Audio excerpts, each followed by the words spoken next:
Aruküla vallavolikogu esimees Kaido Kirsip on lubanud Aruküla kohvikute päeval pidada kohviku taga mitte lihtsalt niisama kohvikut, vaid kohvikut koos loomadega ja sellist nii-öelda miniloomaeda näidata ka nendele lastele, kes võib-olla pole ise loomadega üles kasvanud. Kaido, kui palju teil tegelikult üldse loomi on? Siia te täna olete toonud kitse ja kanad, aga kui palju veel loomi koju jäi?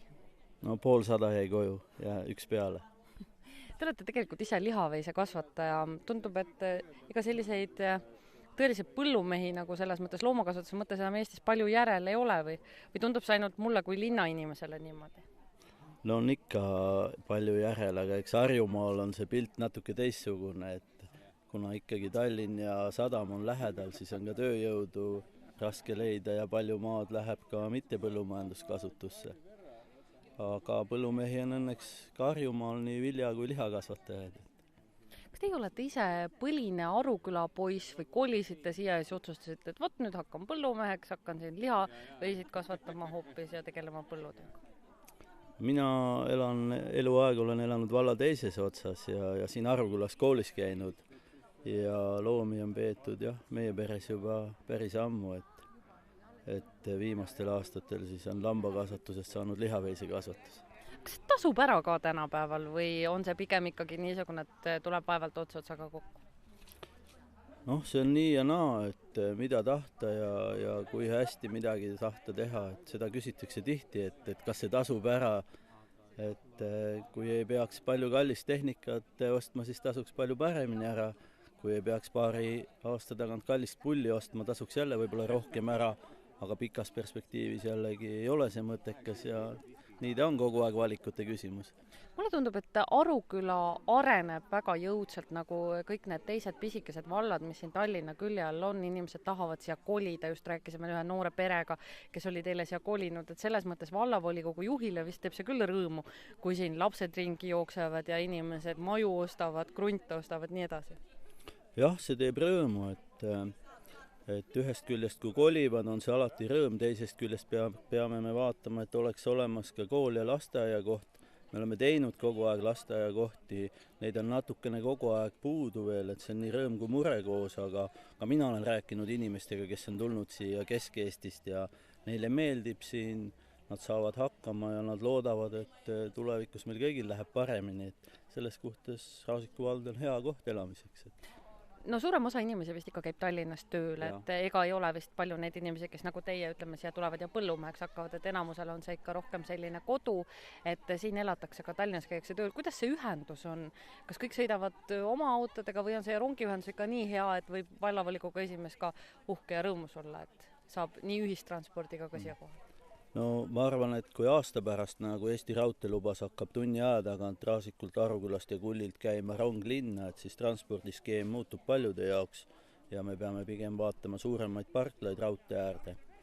Aga praegu paljud sõidavad ikkagi ka oma autoga. Mis on nagu nii-öelda Aruküla pluss teie meelest, kui teie nüüd peaksite kellelegi ütlema, et keegi küsib, et no ma ei tea, kas kolida Aruküla või mitte. On teile selliseid uksele koputajaid ka, et küsivad, et no kas kolida, mitte kolida. Mida te ütleksite? Meie vallas on head koolid, ilus loodus, rahulik õhkkond, et selles suhtes, kui me suudame tulevikus muudkui lasteaiakohti tagada, et siis on kõik okei, et ma näen, et väga paljude oma inimeste lapsed rajavad oma kodusid ikkagi meie valda, et see ei too nagu kohe juurde numbrite kasvu, kuna nad juba on meie registris, aga see näitab, et neile meeldib siin. Aga kas on mõni asi ka, mis vallavolikogu juhile muret teeb ja magada ei lase õhtut ja mõtled, et no vaat seda saaks küll nüüd tahaks muuta? Eks linnast väljas on alati olnud, et teed võiks olla paremaid ja hulkuvaid koeri rohkem, aga me pingutame, ka riik tuleb sellel aastal teedega jälle natukene appi, et ma arvan, et ikkagi tasapisi läheb kõik paremaks. Kas tulete rahaliselt, nagu vald tuleb selles mõttes välja või kuidas on nii-öelda rahaline seis? Kas inimesed üldse maksavad rõõmuga teile makse või ollakse ikka kusagil Tallinna registris ja siin elatakse? No väga suurt Tallinnasse minekut praegu ikkagi ei ole, et meie registris on põhiliselt meie inimesed, et ei oska öelda, kuidas see tulevikus saab olema, aga praegu nagu väga suurt põhjust muretsemiseks ei ole. nii et suvi on kena, ilus, Aruküla rahval. Mida üldse siin suvel tehakse? Siin täna te laululaval siin peate kohvikut, aga muidu on siin vist igasugused üritused, et rahvas on järjest rohkem sellised nii-öelda seltsielu siin võtab hoogu juurde. No seltsielu on Raasikul ja Arukülas väga tasemel, et selles mõttes ei saa kurta, et see samanegi laululava on ju väga teada-tuntud paljudele harjumaalastele ja siin käiakse naabervallast, et see on nagu kuulus ja meie kultuur on kuulus. Meil on palju tantsud, aidlust ja ringe ja väga häid üritusi, mida palju tehakse just sellel platsilgi. Aga kuidas see kohviku pidamine täna siin on ära tasunud? Ma küsin nüüd, või tahaks ikka juba ära minna koju oma loomade juurde, et siin kogu aeg on selline rohkem selline jutustamise, inimestega suhtlemise töö. Aga see on teil vallavolikogu juhina vist nagu tuttav töö? No siin on väga palju täna näinud vanu häid tuttavaid, keda ei olegi muidu näinud ja vaatan, järjest tuleb juurde siia, et selles mõttes on see väga huvitav vaheldus, et jah, ka keegi pidi täna tulema veel ühte tõupulli vaatama, et õhtul, aga ja valikuna teine on väga meeleolukas kontsert kindlasti veel ühe kohvikupidaja juures siin täna, et noh, kogu aeg on valikute küsimus, suvi on sündmusi täis ja suvi on soe ja ilus.